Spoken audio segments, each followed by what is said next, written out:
दिवाली की संध्या थी। श्रीनगर के घोरों और खंडहरों के भी भाग्य चमक उठे थे। कस्बे के लड़के और लड़कियां श्वेत थालियों में दीपक लिए मंदिर की ओर जा रही थी।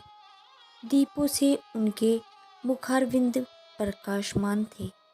प्रत्येक ग्रह रोशनी से जगमगा रहा था। केवल पंडित देवदत्त का सतधारा भवन काली घटा के अंधकार में गंभीर और भयंकर रूप से खड़ा था। गंभीर इसलिए कि उसे अपनी उन्नति के दिन भले न थे। भयंकर इसलिए कि यह जगमगाहट मानो उससे चिढ़ा रही थी कि एक समय वह था जबकि ईशा भी उसे देख देख कर हाथ मलती थी, और एक समय यह है जब घृणा भी उस पर कटाक्ष करती है। द्वार पर द्वारपाल की जगह अब मदार और एक एरंड के वृक्ष खड़े थे। दीवान खाने में एक मतंग सांड उगड़ता था। ऊपर के घरों में जहाँ सुंदर रमणियाँ मनोहर संगीत गाती थी, वहाँ आज जंगली कबूतरों के मधुर स्वर सुनाई देते थे। किसी अंग्रेजी मदरसे के विद्यार्थी के आचरण की भांति उसकी जड़ें हिल गई थी और उसकी दीवारें किसी विधवा स्त्री के हृदय की भांति विदीर्ण हो गई थी। पर समय को हम कुछ नहीं कह सकते। समय की निंदा व्यर्थ और भूल है। यह मूर्खता और अदूरदर्शिता का फल था। अमावस्या की रात्रि थी। प्रकाश से पराजित होकर मानो अंधकार ने उसी विशाल भवन में शरण ली थी। पंडित देवदत्त अपने अर्ध अंधकार वाले कमरे में मौन परंतु चिंता में निमग्न थे। आज एक महीने से उसकी पत्नी गिरजा की जिंदगी को निर्दय काल ने खिलवाड़ बना लिया है। पंडित जी दरिद्रता और दुख को भुगतने के लिए तैयार थे। भाग्य का भरोसा उन्हें धैर्य बांधता था, किंतु यह नई विपत्ति सह शक्ति से बाहर थी। बेचारे दिन के दिन गिरजा के सिरहाने बैठे हुए उसके मुरझाए हुए मुख को देखकर कुढ़ते और रोते। गिरजा जब अपने जीवन से निराश होकर रोती तो वह उसे समझाती, गिरजा रो मत, शीघ्र ही अच्छी हो जाओगी। पंडित देवदत्त के पूर्वजों का कारोबार बहुत ही विस्तृत था। वे लेन देन किया करते थे। अधिकतर उनके व्यवहार और रजवाड़ों के साथ थे। उस समय ईमान इतना सस्ता नहीं बिकता था। सादे पत्रों पर लाखों की बातें हो जाती थी। मगर सन 57 ईस्वी के बलवे में कितनी ही रियासतों और राज्यों को मिटा दिया। उनके साथ तिवारियों का यह अन्न धन पूर्ण परिवार भी मिट्टी में मिल गया। खजाना लुट गया। बही खाते पंसारियों के काम आए। जब कुछ शांति हुई, रियासतों फिर संभली तो समय पलट चुका था। वचन लेख के अधीन हो रहा था और लेख में भी सादे और रंगीन का भेद होने लगा था।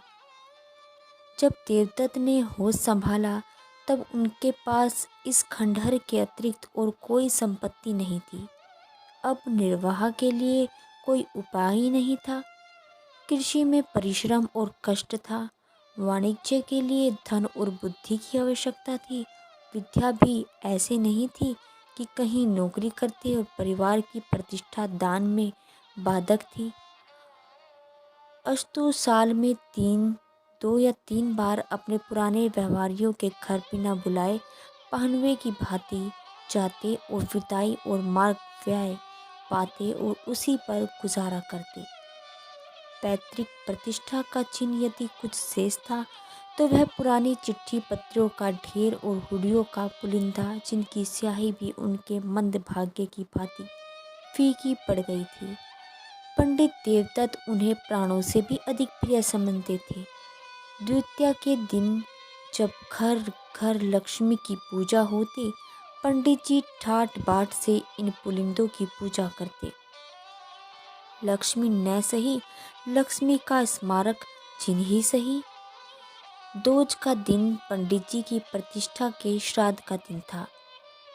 इसे चाहे विडंबना कहें चाहे मूर्खता, परंतु श्रीमान पंडित महाशय को उन पत्रों पर बड़ा ही अभिमान था।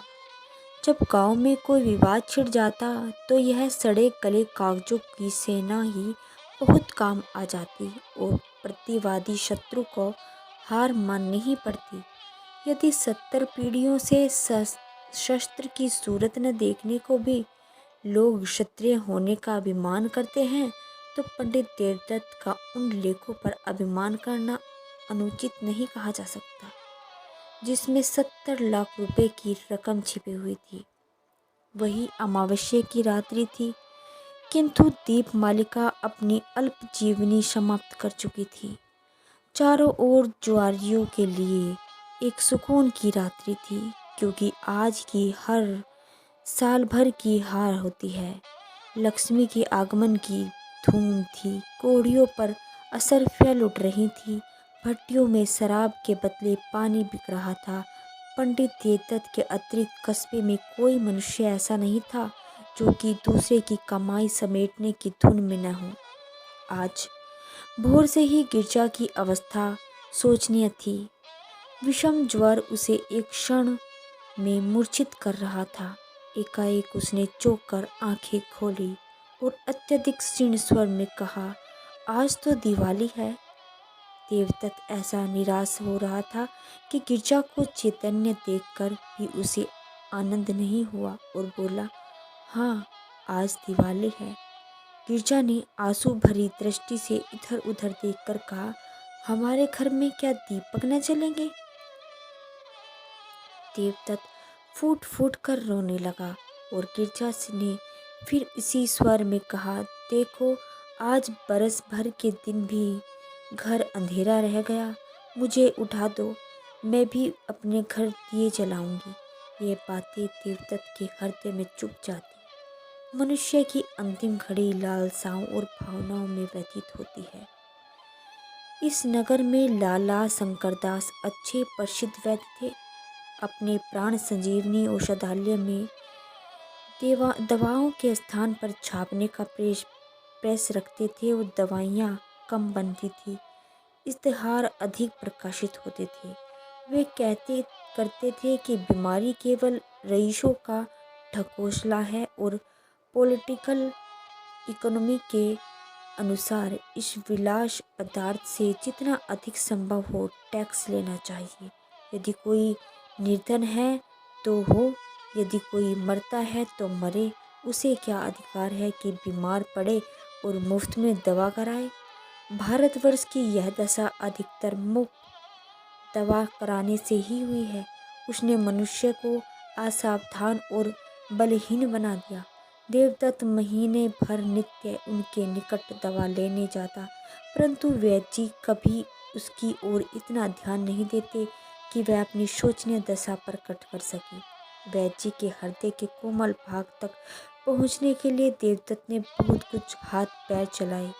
वह आंखों में आंसू भरे आता, किंतु वैद्य जी का हृदय ठोस, उसमें कोमल भाव नाम के भी नहीं थे। वही अमावस्या की डरावनी रात थी। गगन मंडल में तारे आधी रात के बीतने पर और भी अधिक प्रकाशित हो रहे थे, मानो श्रीनगर की बुझी हुई दिवाली पर कटाक्षयुक्त आनंद के साथ मुस्कुरा रहे थे। देवदत्त बेचैनी की दशा में गिरजा के सिरहाने से बैठे और वैद्य जी के मकान की ओर चले। वे जानते थे कि लालाजी बिना फीस लिए कदापि नहीं आएंगे, किंतु हताश होने पर भी आशा पीछा नहीं छोड़ती। देवदत्त कदम आगे बढ़ाते चले जाते थे। हकीम जी उस समय अपने रामबाण बिंदु का विज्ञापन लिखने में व्यस्त थे। वैद्य जी के इस विज्ञापन को समाप्त कर उच्च स्वर में पढ़ रहे थे। उनके नेत्रों से उचित अभिमान और आशा झलक रही थी कि इतने में देवदत्त ने बाहर से आवाज़ दी। वैद्य जी बहुत खुश हुए। रात के समय उनकी फीस दुगनी थी। लालटेन के लिए बाहर निकले तो देवदत्त रोता हुआ उनके पैरों से लिपट गया और बोला, वैद्य जी इस समय मुझ पर दया कीजिए। गिरजा आप कोई शायद की पहुनी है, अब आप ही उसे बचा सकते हैं। यूँ तो मेरे भाग्य में जो लिखा है वही होगा, किंतु इस समय तनिक चलकर आप देख ले तो मेरा दिल का दहा मिट जाए, मुझे धैर्य हो जाए कि उसके लिए मुझे जो कुछ हो सकता था मैंने किया। परमात्मा जानता है कि मैं इस योग्य नहीं हूँ कि आपकी कुछ सेवा कर सकूँ, किंतु अब जब तक जीऊँ आपका यश गाऊँ, आपके इशारे का गुलाम बना रहूँगा। हकीम जी को पहले कुछ तरस आया, किंतु वह जुगनू की चमक थी जो शीघ्र स्वार्थ के विशाल अंधकार में विलीन हो गई। वही अमावस्या की रात्रि, वृक्षों का सन्नाटा छा रहा था। जीतने वाले अपने बच्चों को नींद से जगाकर इनाम देते थे, हारने वाले अपनी रुष्ट और क्रोधित स्त्रियों से क्षमा के लिए प्रार्थना कर रहे थे। इतने में घंटी के लगातार शब्द और वायु अंधकार को चीरते हुए कान में आने लगी। उनकी सुहानी ध्वनि इस निस्तंभ अवस्था में अत्यधिक भली प्रतीत होती थी। यह शब्द समीप हो गया और अंत में पंडित देवदत्त के समीप आकर उस खंडहर में डूब गया। पंडित जी उस समय निराशा के अथाह समुद्र में गोते खा रहे थे। शोक में इस योग्य भी नहीं थे कि प्राणों से भी अधिक प्यारी गिरजा का दवा दर्पण कर सके। क्या करे, इस निष्ठुर वैद्य को यहाँ से कैसे लाए?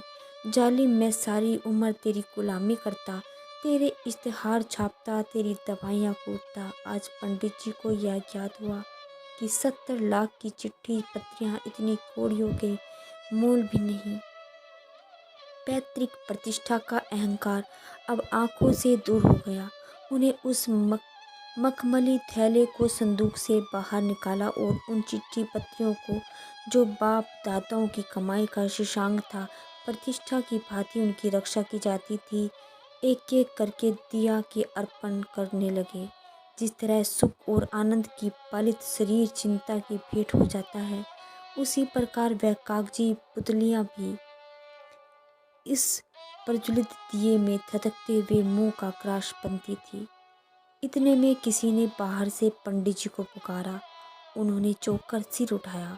वह नींद से अंधेरे में टटोलते हुए दरवाजे तक आए। देखा कि कई आदमी हाथ में मशाल लिए हुए खड़े हैं और एक हाथी अपने सूंड से उन एरंड के वृक्षों को उखाड़ रहा है जो द्वार पर द्वारपालों की भांति खड़े थे। हाथी पर एक सुंदर युवक बैठा था, जिसके सिर पर केसरिया रंग की रेशमी पाग और माथे पर अर्धचंद्राकार चंदन भाले की तरह तंतनी हुई नोकदार मूछें और मुखरविंद में प्रभाव और प्रकाश टपकता हुआ कोई सरदार मालूम होता था। उसका कलीदार अंगरखा और चुनावदार पैजामा, कमर में लटकती हुई तलवार और गर्दन में सुनहरे कंठे जंजीर उसके सजीले शरीर पर अत्यधिक शोभा पा रहे थे। पंडित जी को देखते ही उसने रकाब पर पैर रखा और नीचे उतरकर उनकी वंदना की। उसके इस विनीत भाव से कुछ लज्जित होकर पंडित जी बोले, आपका आगमन कहाँ से हुआ? नवयुवक ने बड़े नर्म शब्दों से जवाब दिया। उनके चेहरे से भले मानस प्रस्ती थी। मैं आपका पुराना सेवक हूँ। दास का घर राजनगर है। मैं वहाँ जागीरदार हूँ। मेरे पूर्वजों पर आपके पूर्वजों ने बड़ा अनुग्रह किया। मेरे इस समय जो कुछ प्रतिष्ठा और संपदा है, वह सब आपके पूर्वजों की कृपा और दया का ही परिणाम है। मैंने अपने अनेक स्वजनों से आपका नाम सुना था। मुझे बहुत दिनों से उनके दर्शन की आकांक्षा थी। आज वह सुअवसर भी मिल गया। अब मेरा जन्म सफल हुआ। पंडित देवदत्त की आंखों में आंसू भर आए।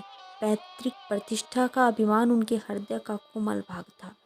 वह दीनता जो उनके मुख पर छाई हुई थी, थोड़ी देर के लिए विदा हो गई।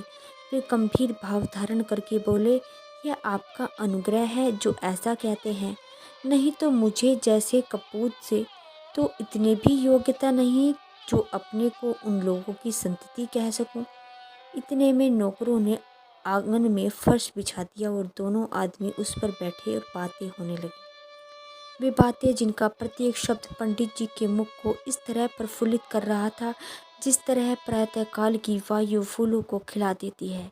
पंडित जी के पितामह के नवयुवक ठाकुर के पितामह को 2500 रुपये कर्ज में दिए थे। ठाकुर अब गया में जाकर अपने पूर्वजों का श्राद्ध करना चाहता था, इसलिए जरूरी था कि जिसमें जो ऋण उसके एक एक कौड़ी को चुका दिया जाए।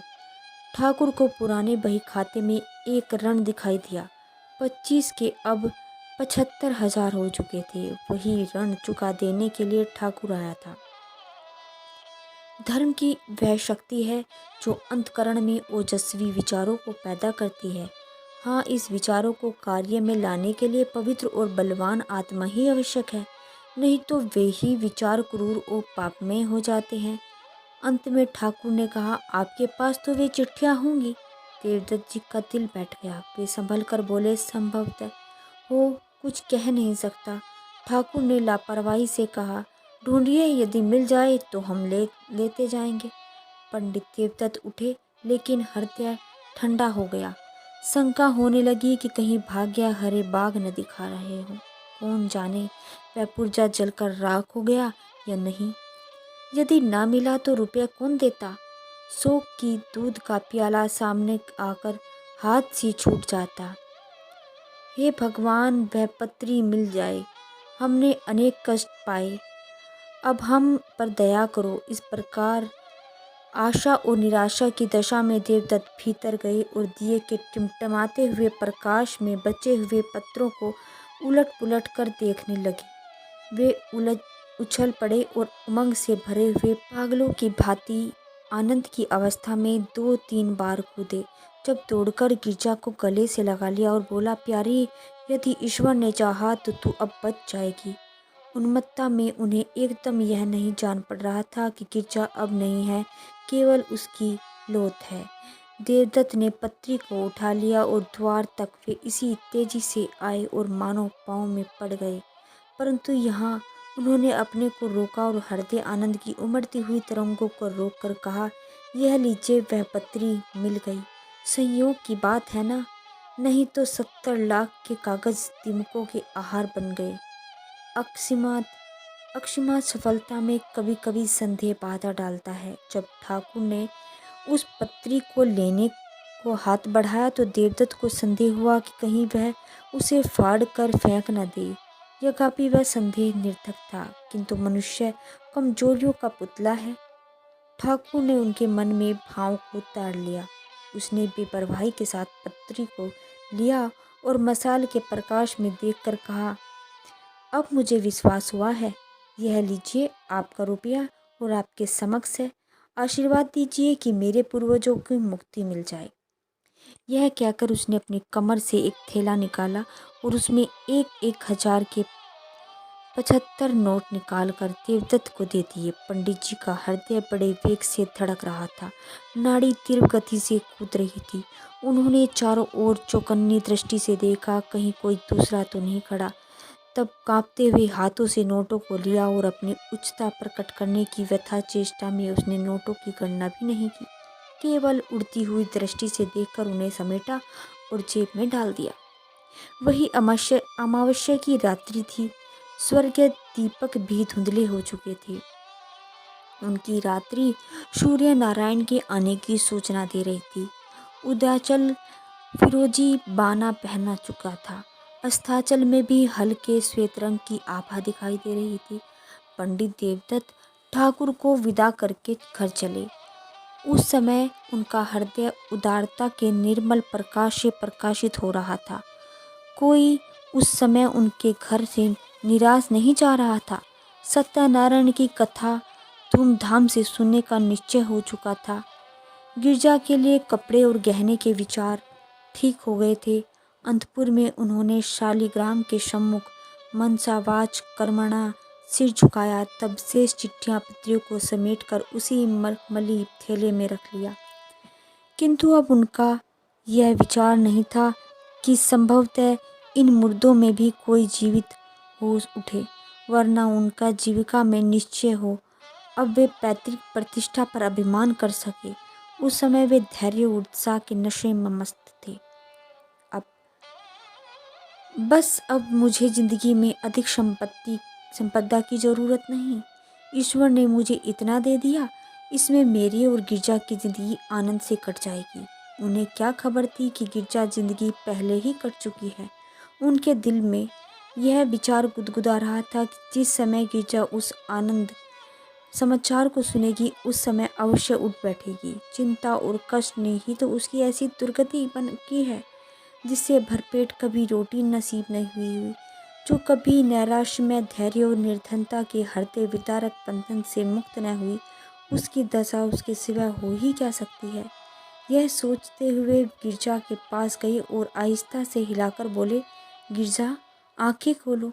देखो, ईश्वर ने तुम्हारी विनती सुन ली और हमारे ऊपर दया की। कैसी तबीयत है। किंतु जब गिरजा तनिक भी ना मिनकी, तब उन्होंने चादर उतार दी और उसके मुख की ओर देखा। हृदय में एक करुणात्मक ठंडी आह निकली। वह वही सिर थाम कर बैठ गए। आंखों में सोनित की बूंदें सी टपक रही थी। आह, यह संपदा इतने महंगे मूल्य पर मिली है। क्या परमात्मा के दरवाजे से मुझे इस प्यारी जान का मूल्य दिया गया। ईश्वर, तुम खूब न्याय करते हो। मुझे गिरजा की आवश्यकता है, रुपए की आवश्यकता नहीं। यह सौदा बड़ा महंगा पड़ा। अमावस्या की अंधेरी रात गिरजा के अंधकार में जीवन की भांति समाप्त हो चुकी थी। खेतों में हल चलने वाले किसान ऊंचे और सुहाने स्वरों में गा रहे थे। सर्दी में कांपते हुए बच्चे सूर्य देवता के बाहर निकालने की प्रार्थना कर रहे थे। पनघट पर गांव की अलबेली स्त्रियां जमा हो गई थी, पानी भरने के लिए नहीं, हंसने के लिए। कोई घड़े को कुएं में डालते हुए अपनी पोपली सांस की नकल कर रही थी, तो कोई खंभों से चिपटी हुई अपनी सहेली से मुस्कुराकर प्रेम रहस्य की बातें कर रही थी। बूढ़ी स्त्रियां पोतों की गोद में लिए अपनी बुढ़ियों को कोस रही थी। घंटे भर अब तक कुएं से नहीं लौटी, किंतु राजवैद्य लाला शंकरदास अभी तक मीठी नींद ले रहे थे। खांसते हुए बच्चे, कराहते हुए बूढ़े और औषधियों उनके औषधालय के द्वार पर जमा हो चले थे। इस भीड़ भब्बड़ में कुछ दूर तक 2-3 सुंदर किंतु मुरझाए हुए नवयुवक टहल रहे थे। वह जिनसे एकांत में कुछ बातें किया चाहते थे।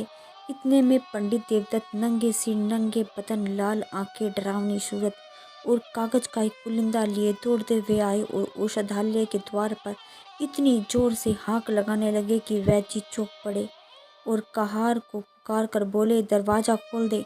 कहार महात्मा बड़ी रात गए किसी बिरादरी की पंचायत से लौटे थे। उन्हें दीर्घ निंदा का रोग था, जो वैद्य जी के लगातार भाषण और फटकार की औषधि से भी कम न हुआ। आप ऐंठते हुए उठे और किवाड़ खोलकर हुक्का चिलम की चिंता में आग ढूंढने चले गए। हकीम जी उठने की चेष्टा कर रहे थे कि सहसा देवदत्त उनके सम्मुख जा खड़े हुए और नोटों का पुलिंदा उनके आगे पटक कर बोले, वैद्य जी, ये 75,000 की नोट है। यह आपका पुरस्कार, आपकी फीस। आप चलकर गिरजा को देख लीजिए और ऐसा कुछ कीजिए कि केवल एक बार आंखें खोल दे। आपको रुपए मनुष्य की जान से प्यारे हैं, वे आपके समक्ष है। मुझे गिरजा की एक चितवन इन रुपए से कई गुना प्यारी है। वैद्य जी ने लज्जामयी सहानुभूति से देवदत्त की ओर देखा और केवल इतना कहा, मुझे अत्यधिक शौक है। सहदेव के लिए तुम्हारा अपराधी हूँ, किंतु तुमने मुझे शिक्षा दे दी। ईश्वर ने चाहा तो ऐसी भूल कदापि न होगी। मुझे शौक है, सचमुच। ये बातें वैद्य जी के अंतकरण से निकली थी। धन्यवाद। सुन रहे थे मुंशी प्रेमचंद जी द्वारा एक लिखित कहानी अमावस्या की रात्रि। कहानी आपको अच्छी लगी हो तो इसे लाइक और सब्सक्राइब करना न भूलें। धन्यवाद। भगवान करे आपका दिन शुभ हो।